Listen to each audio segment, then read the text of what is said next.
תתחיל מה בפרשה פשוט, לא סיפור. מהפרשה, כן, נתחיל בפרשה. אז בפרשה שלנו אנחנו ראינו שיעקב אבינו לוקח את רחל ולאה ובורח מהבית של לבן, ורחל לוקחת את התרפים, ולבן מתחיל לרדוף אחריהם, מגיע ליעקב, אומר לו, למה גנבת לי את התרפים? ויעקב אבינו אומר לו, מה פתאום? אני לא גנבתי שום דבר, מה דלקת אחריי? ואם אשר תמצא אצלו את התרפים, לא יחיה. ובאמת, מהשגגה יוצאת מפה על השליט, מה קרה לרחל? היא מתה, בגלל הדבר הזה שיעקב אבינו התחייב. ובאמת, לבן חיפש ולא מצא, כי רחל ישבה עליהם ולא רצה להרים אותה, ושם היא החביאה. אז שואלים המפרשים, למה, כאילו יעקב אבינו, איך אתה בעצם לוקח אחריות? אתה אומר, תקשיב, אף אחד פה לא לקח, אין פה כלום, שום דבר, אולי באמת, אחד מהעבדים, אחד מהאנשים, הוא לקח והחביא. איך אתה לוקח אחריות?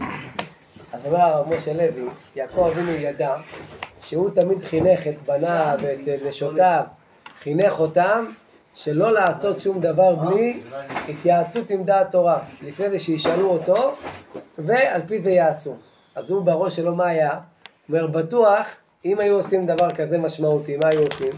היו שואלים אותו, ואם לא שאלו אותו כנראה שלא עשו. ולמה באמת יש אופציה שזה לא יהיה טוב?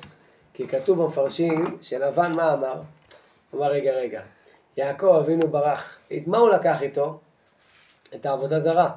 עכשיו אם הוא באמת מאמין רק באלוקים והוא לא מאמין בעבודה זרה, אז למה הוא לקח אותה? מה יש לו לעשות איתה? אלא ודאי שהוא מפחד שאם זה יישאר פה, אני אשאל בעבודה זרה ואז אני אדע לאיפה הוא ברח. אז כנראה שהאמונה שלו השם משום חלילה, כן? בקדוש ברוך הוא קצת מה קרה לה? קצת ירדה. לכן יעקב אבינו אמר דבר כזה יש קצת לא לעשות אותו, בשביל זה צריך מה לעשות? להתייעץ עם דעת תורה. ולכן הוא היה בטוח שזה לא קרה, אבל בסוף רחל חשבה שזה לטובה ולכן היא עשתה, כי היא רצתה בסוף סוף להציל את אבא שלה מגילולי בית אביה. לכן חכמים אומרים עשה לך רע והסתלק מן הספק. עכשיו כשהכנתי את החידוש הזה חיפשתי איזה סיפור פיקנטי ומעניין ולא מצאתי. ובשבת בבוקר קראתי אלון של שיחת השבוע, זה אלון של חב"ד, אלון מאוד יפה. ומי שהרצינו לו לסיפור הבא, ממש התלבש לי בדיוק על הרעיון הזה, ממש, אחד לאחד. יש בקליפורניה לפני 20 שנה, יש אחד שליח קמ"ט, קוראים לו הרב חיים מנץ, ככה קוראים לו. הוא היה גר בקליפורניה, יום אחד הגיע לו זוג שקראו לו אנדרו ושרון. אנדרו זה היה גבר ושרון זה היה הבת. ואמרו לו בשעה טובה אנחנו רוצים להתחתן, אמר להם מברוק, מזל טוב בשעה טובה, רק יש כמה תנאים בהלכה יהודית. הוא התחיל לפרט להם, צריך ששני בני הזוג יהיו יהודיים, צריך שלא היה נישואים בעבר בלי גירושים, ועד כל מיני הלכות שצריך לעשות בשביל להתחתן. אמר להם, אתם עומדים בקריטריונים? אמרו לו כן, שנינו יהודים, הכל בסדר. עכשיו הוא קצת פחד, כאילו אמר להם בסדר, בהצלחה, ונתן לה זמן שהוא יחקור קצת יותר, יבדוק שלא בעיות.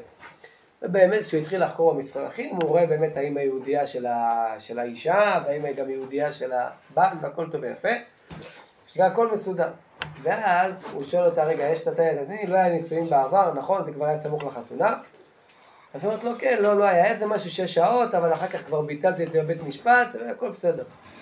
עכשיו היא באה להמשיך לשאלה הבאה, הוא מסתכל על רגע, תעצרי רגע, תספרי לי את כל הסיפור מההתחלה.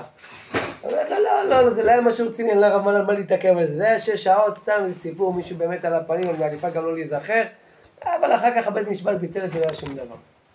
הוא אומר, לא, אני חייב לעצור פה, תסבירי לי מה קרה.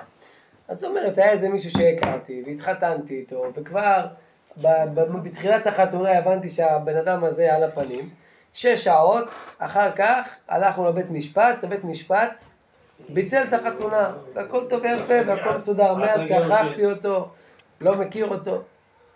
אז הוא אומר לה, לא נעים להתבאס, אבל את נשואה לכל דבר. כי לפי ההלכה, בית משפט יכול לגרש, לא רק ורק בית דין, לפי גט גירושין שכתוב בתורה, וכתב לה גט כריתות ונתן בידה. שום דבר, שום וכלום שונה, את נשואה לכל דבר. אומרת לה, אבל הרב, עוד כמה מחתונה, מה אנחנו עושים? אמר לה, חייבים להביא גט. מה זה גט? אמר לה, אותו בן אדם שאז היית נשואה אליו, ירשום גט לפי הבית דין, הוא היה ביוהנסבורג כמדומני. קיצור, הרים טלפון ישר לבית דין ביוהנסבורג, ואמר לה, יש את הבן אדם, תשיגו אותו, טק, טק, טק, השיגו את הבן אדם באמת, לא עשה בעיות, לא ביקש כספים, בדרך כלל יש כאלה עושים בלגן, שום דבר, כתב גט ונגמר הסיפור. עד לכאן הכל טוב ויפה. ואז הם אומרים לו, טוב, אז החתונה עוד כמה ימים. אומר להם הרב, עוד דבר שלא נעים לבאס אתכם. אתם יכולים להתחתן, אבל יש הלכה, שאישה שמתגרשת חייבת לחכות 3 חודשים בשביל להתחתן עם הבעל השני. שתשכח את הבעל הראשון, 3 חודשים, ורק אז אפשר להתחתן עם הבעל השני. אז אומרים לו, הגזמת. אם הוא לא יתחתן, או רוצה להתחתן, למשל אחרי חודש. אחר כך שלא... כן. אז הקיצור, 3 חודשים, אמרו לו הרב, מה, אנחנו עד שמצאנו את הגט, והלכנו ליוהנסבורג, לבית דין, ועניינים. אתם רוצים להתחתן לפי ההלכה היהודית? אני אומר לכם, ההלכה היהודית אומרת, אי אפשר לחתן בלי לחכות 3 חודשים. אמרו לו, כן, אבל כבר קבענו עולם, וקבענו ירח דבש, ועניינים, וסגרנו מקומות, אמר להם, אתם צודקים, אבל יש לנו כלל, אדם שמקשיב לתורה הקדושה, לדעת תורה, הוא לא מפסיד. אבל אני אומר לכם, זה ההלכה, תחשבו על זה, אני מבין שזה קשה, תחשבו על זה. הלכו לבית, חשבו, אמרו, תשמע, מה זה הדבר הכי חשוב בחיים, אנחנו צריכים להתחתן לפי ההלכה היהודית, אנחנו יהודים, אנחנו גויים. חזרו אליו, אמרו לו, הרב זה, מבטלים את החתונה, הודיעו לכולם, שלחו הודעות, אין חתונה, החתונה תתקיים עוד כמה זמן? 3 חודשים. יפה מאוד. כמה ימים אחרי החתונה הם סגרו בית מלון באזור שמה של אחד הערים שמה, בית מלון שהם סגרו שם את המקום.